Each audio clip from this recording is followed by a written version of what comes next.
dear students. So today we are going to learn English, and in English we learn poem comprehension. Poem comprehension is very important part for exam and our daily knowledge. Some question is coming on this part in our exam, so it's very important part for you. So before we going to learn poem comprehension, I will tell you something about this topic. So first, what is mean by poem comprehension? So comprehension means आकलन करणे किंवा समजून घेणे. So the word comprehension come from the word comprehend. Comprehend म्हणजे आकलन करणे किंवा समजून घेणे. So why this question asked in your exam? Because the examiner get to know your understanding quality. That's why the comprehension topic asked in your exam. ते comprehension topic आहे ते परीक्षेमध्ये का विचारला जातो, कारण जे एक्झामिनर असतात ते एक्झामिनर तुमच्यामधली जी अंडरस्टँडिंग क्वालिटी आहे ते चेक करण्यासाठी कॉम्प्रेन्शन हा टॉपिक परीक्षेमध्ये विचारला जातो. So it's very important topic for you. Okay, so on the board I give an example of poem comprehension here. So it is the first poem here. So first we read all this poem, then we spot some unknown words and get to know their meanings, and then we solve some question based on this poem. Okay, so everyone look on the board and listen carefully. The poem is: friends are the light in the dark, the flower in the fields, the fun in the sorrow, the fire in the cold. They are the lift when you fall on, and when they fall, you pick them back up. Okay, so like that is poem. So this poem is about friendship. In this poem, the poet telling about the friends are very important for us, and we also important for our friends. Okay, ह्या कवितेमध्ये जे कवी आहे ते कवी मैत्री कशी असावी याबद्दल तो सांगतोय. ओके, सो ऍक्च्युअली आता कवितेमध्ये आहे तरी काय ते बघूया. So here, friends are the light in the dark. बघा पहिल्याच लाईन मध्ये कवी काय म्हणतोय, फ्रेंड्स आर मैत्री या मित्र कसे असावे. So friends are the light in the dark.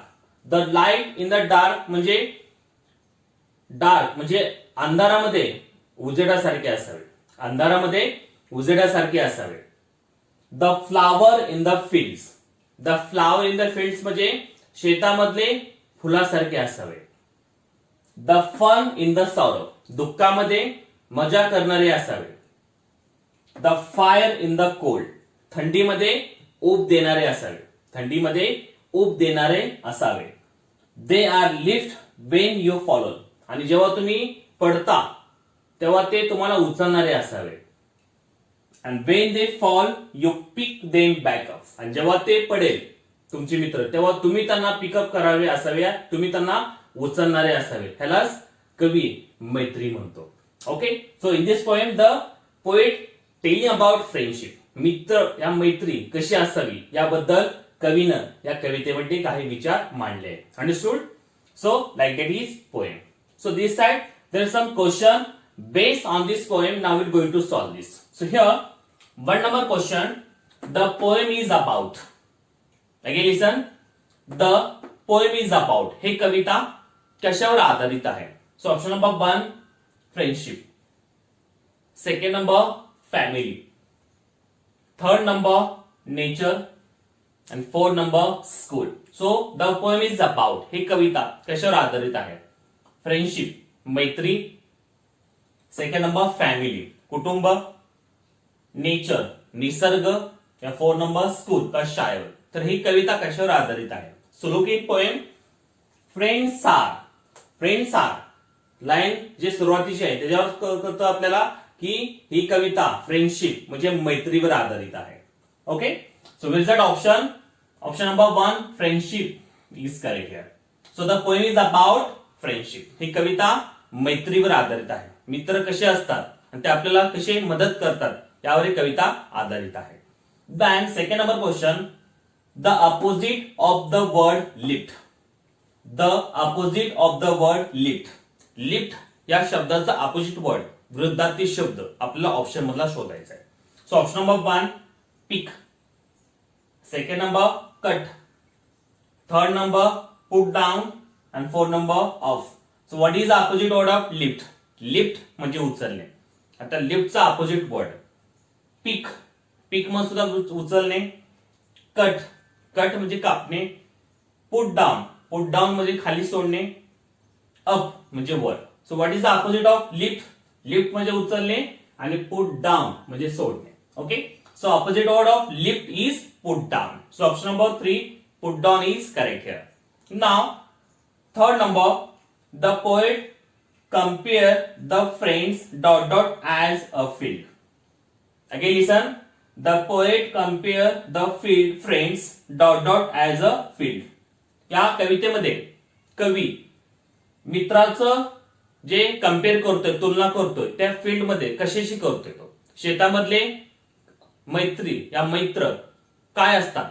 Okay, so option number 1 light, second number fire, third number flower and fourth number fun. तर जे मित्र असतात ते मित्र शेतामधले काय असतात याची कवी तुलना करतोय इथं. लाईट उजेड असतात का? फायर आग असतात का? फ्लावर फुले असतात का? फन का मज्जा करणारे असतात या गंमत करणारे असतात. So look in poem. Where is friends are the light in the dark, the flower in the field. तर शेतामधले मित्र काय असतात अशी कवी तुलना करतो इथं. So the flower in the field म्हणजे शेतामधले फुलं असतात अशी कवी मित्राची तुलना करतो इथं. Okay, so is that option 1 number light no, second number fire no, third number flower. So option number 3 flower is correct here. So the poet compare the friends flower as a field. So option number 3 flower is correct here. Okay, so like that question we solve it. So our first poem is complete. So our poem comprehension is going on. First poem was over. Now we turn our second number poem. So second number poem is my neighbor's dog is purple. Its eyes are large and green. Its tail is almost endless. He is quiet and not bark one bit. He looks nasty. It has a wicked smile. Okay, so like that is poem. So in this poem the poet described his neighbor's dog.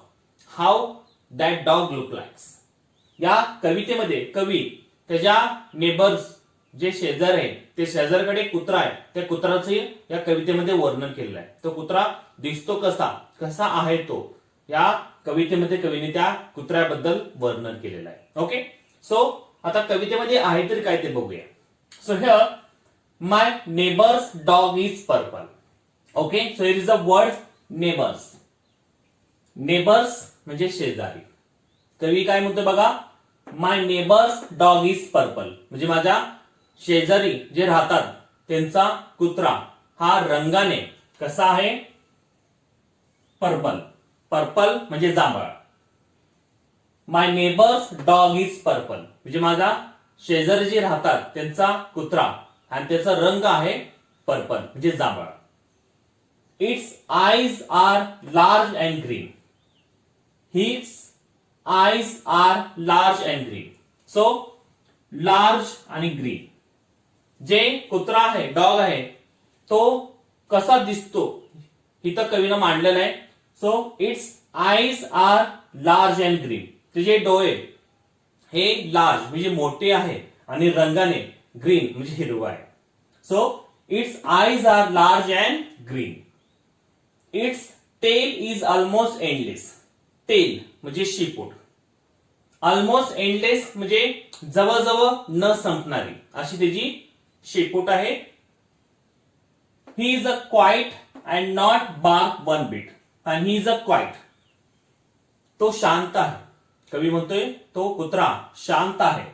He is a quiet and not bark one bit आणि तो कुणावर भुंकत नाही. Okay, so bark म्हणजे भुंकणे. So he is a quiet and not bark one beat म्हणजे कुणावर तो भुंकत नाही.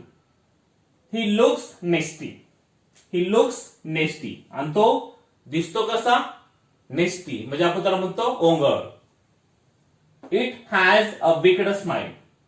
It has a wicked smile.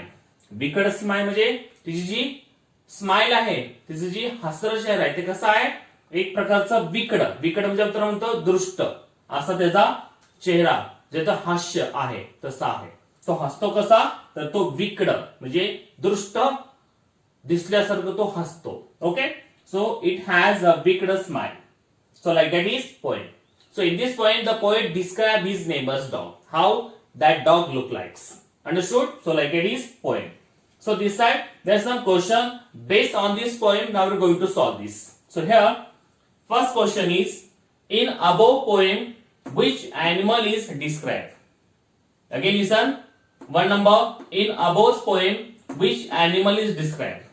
या कवितेमध्ये कुठल्या ॲनिमल, कुठल्या प्राण्यांचं वर्णन केलेलं आहे? So option number 1 cat, second number dog, third number camel, and fourth number horse. So in above poem, which animal is described? Cat, मांजर, dog, कुत्रा, camel, उंट, horse, घोडा. तर कुठल्या ॲनिमलचं या कवितेमध्ये वर्णन केलेलं आहे? So look in poem, my neighbor's dog. So which animal here? Dog. म्हणजे कुत्र्याचं वर्णन या कवितेमध्ये कवीने केलेलं आहे. So is that option 1 number no, second number is that. So in above poem dog animal is described. So option number 2 dog is correct here. Now second number question, what is the colour of dog? What is the colour of dog? त्या कुत्र्याचा रंग कसा आहे? So option number 1 green, second number white, third number black, and 4 number purple. So what is the color of dog? Green हिरवं, white पांढरं, black काळं, या purple जांभळं. तर त्या कुत्र्याचा रंग काय आहे? So look in poem, my neighbor's dog is purple. So there is a color is purple. The dog's color is purple. So which is that option? 1 number no, second no, third no. There is a 4 number is there. So there is a dog's color is purple. त्या कुत्र्याचा रंग हा जांभळा आहे. So option number 4 is correct here. Now third number question, how does dog's tail like? How does dog's tail like? त्या कुत्र्याची शिपूट हे कशी आहे? 1 number endless, second number short, third number curl, and 4 number straight. Okay, endless म्हणजे जवळजवळ न संपणारी, short का शॉर्ट आहे थोडी जवळ किंवा आपण त्याला म्हणतो की लहान, कर्ल म्हणजे वलय आहे का कुर्रे आहे, या स्ट्रेट का सरळ आहे. तर त्या डॉगची शिपूट कशी आहे? So look in poem, where is there, its tail is almost endless. कशी आहे टेल त्याची? ऑलमोस्ट एंडलेस म्हणजे जवळजवळ न संपणारी. So where is that option? Option number 1 endless. So the dog's tail look like endless. So option number 1 is correct here. Now 4 number, how does the dog smile? How does the dog smile? त्या कुत्र्याचं smile कशी आहे? So option number 1 happy, second number sad, third number nasty, and 4 number wicked. So how does the dog smile? Happy आनंदी, second number sad दुःखी, third number नेस्टी म्हणजे ओंगळ, आणि 4 number विकड म्हणजे दृष्ट. तर त्या डॉगची स्माइल कशी आहे? सो लुक इन पोएम, बघा इथं कवितेमध्ये काय दिले, he looks nasty, it has a wicked smile. So it smile is wicked म्हणजे दृष्ट. त्याची जी हास्य आहे, स्माइल आहे, ते कशी आहे? विकड आहे. So is that option? 1 number no, second no, third no, there is a 4 number is there. Wicked. So the dog's smile look like wicked. So option number 4 is correct here. So like that question we solve it.